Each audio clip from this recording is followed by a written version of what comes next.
Mas, ó, uma coisa que vocês falaram bastante, e eu queria aqui trazer como uma pessoa que conhece esporte, gosta de praticar como um amador, né? Mas eu queria saber de vocês dois, e começando pelo o seguinte, vocês falaram muito sobre alta performance, né? A gente, assim, que não é atleta ou que não está inserido no meio, a gente consegue ter uma ideia do que seria essa alta performance.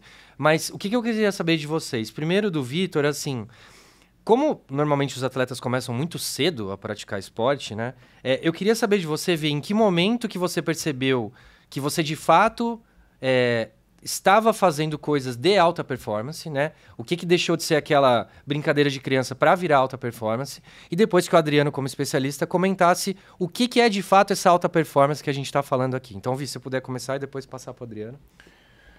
Sim, sim. Bom, eu acho que eu notei alta performance quando eu saí de casa com 16 anos. Eu fui jogar em Rio Claro e eu comecei a treinar com 16 para 17 anos com o profissional. E quando eu comecei a treinar com o profissional, o corpo começou a ter uma exigência maior, física, mental. Eu tinha que estar mais focado, eu tinha que estar mais rápido, eu precisava melhorar minha força física. Então aí eu comecei a entrar em um esquema de treinamento, vamos dizer assim, que era, cara, 3, 4 horas de manhã, 3, 4 horas à tarde, eu acordava de manhã, ia para academia, saía da academia e ia pro treino. Aí fazia treino físico, de explosão, de velocidade de perna. Depois almoçava, dormia 1h30, ia para quadra para treinar tática, técnica. Eu acho que quando eu me vi nesse ambiente de que ou eu aproveito o tempo que eu tenho fora da quadra para descansar, para o meu corpo recuperar e eu estar preparado para o próximo dia, ou o meu corpo vai quebrar, né? Então eu acho que isso é alta performance, quando a sua vida começa a se basear no seu rendimento, vamos dizer assim, né? E isso mudou muito com os anos, isso hoje engloba muitas coisas que o Adriano vai entrar nisso muito melhor que eu, mas eu sinto isso, quando minha vida começou a girar em torno do meu rendimento, tanto físico quanto tático, técnico, quando eu entrei na alta performance, eu fiz isso muito cedo. A partir dos 16, 15 para 16 anos, eu já comecei a fazer isso, né? Sim. E como é que é, Adriano? Então, para quem não entende, o que é essa alta performance? Aonde que você trabalha ali? Explica um pouquinho disso. Cara, a pergunta ela é ampla demais, né? Assim, a gente pode fazer um podcast só para essa pergunta. Mas o que é legal é a gente entender o que o Vitor falou. Eu vou pegar o gancho dela para a gente aprofundar, mas a alta performance ela está muito mais hoje fora dos momentos de treinamento do que dentro dos momentos de treinamento, né? Os treinos muitas vezes são bem elaborados, são bem periodizados, são bem organizados. Existem hoje preparadores físicos, fisiologistas, uma tecnologia gigantesca em volta do treinamento, de avaliações e tudo mais. Só que o que se faz fora dali tem um peso que eu acho que poucos atletas entenderam, como o Vitor já entendeu faz tempo, né? Vamos pensar ali num momento de temporada. Vitor deve estar treinando ali 2 horas a 3 horas por dia, né? Pensando num treino de força, mais um treino de quadra. Vamos colocar 3 horas por dia. E aí os dias de jogos também. Mas e aí? Como é que é o sono dele? Né? Como é que é a alimentação dele? Como é que é o mental dele? Ou seja, tem outras atividades também para estimular um pouco esse mental ou para dar uma baixa nesse nível de estresse com um atleta de alta performance sofre com isso, né? Nas questões psicológicas mesmo, porque é uma tensão muito grande, é uma vitória, é uma derrota. Eu costumo dizer que esporte de alto rendimento ele é uma montanha-russa. Ganhamos, vamos lá, legal, todo mundo junto, tal, de repente perde um jogo importante. E aí tem que se recuperar rápido, porque dali 3 dias já tem uma próxima partida para fazer isso acontecer. Então, o que acontece fora do treino é o mais importante e tem um peso muito maior.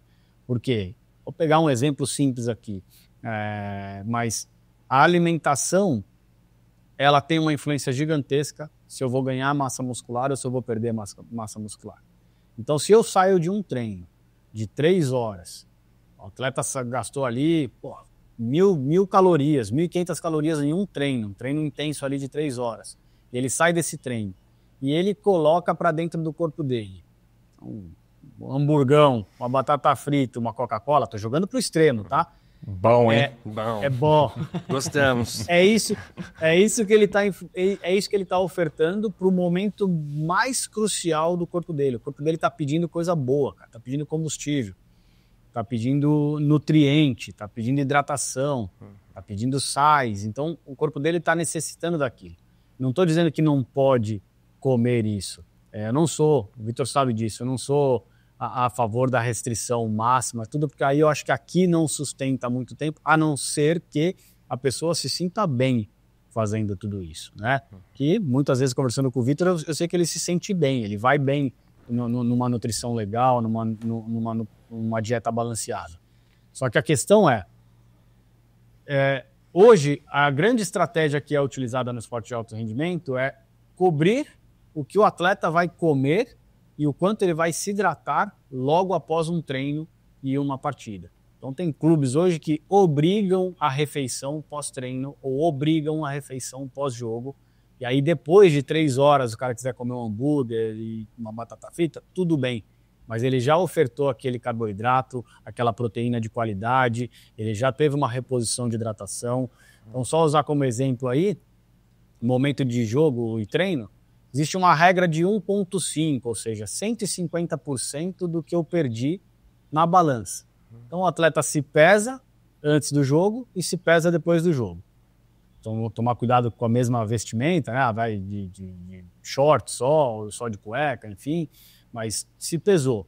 Ele perdeu 1 quilo, ele tem que beber 1,5 litro de água de coco, talvez alguma outra bebida, um suco, alguma coisa, mas ele tem que ingerir 1,5 litro nas próximas 4 horas.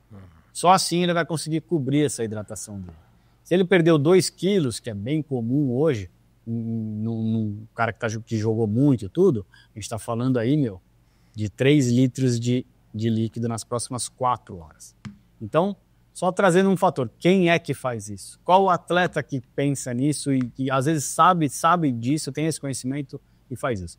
Aí a gente entra no sono, a gente entra nas escolhas do descanso, ao invés de um passeio, que às vezes é importante. Né? Eu já atendi atletas que, tô com meu joelho baleado, 4 horas no shopping com a família. Cara, eu entendo que tem que ter esse lazer com a família, passear com a família, mas e aí, você tá com o joelho baleado, você vai ficar 4 horas andando no shopping, será que é a melhor escolha que você tem que fazer neste momento? Aí abrir mão, entrar nesse balanço. Mas a performance, ela vai muito além do que é só o treino.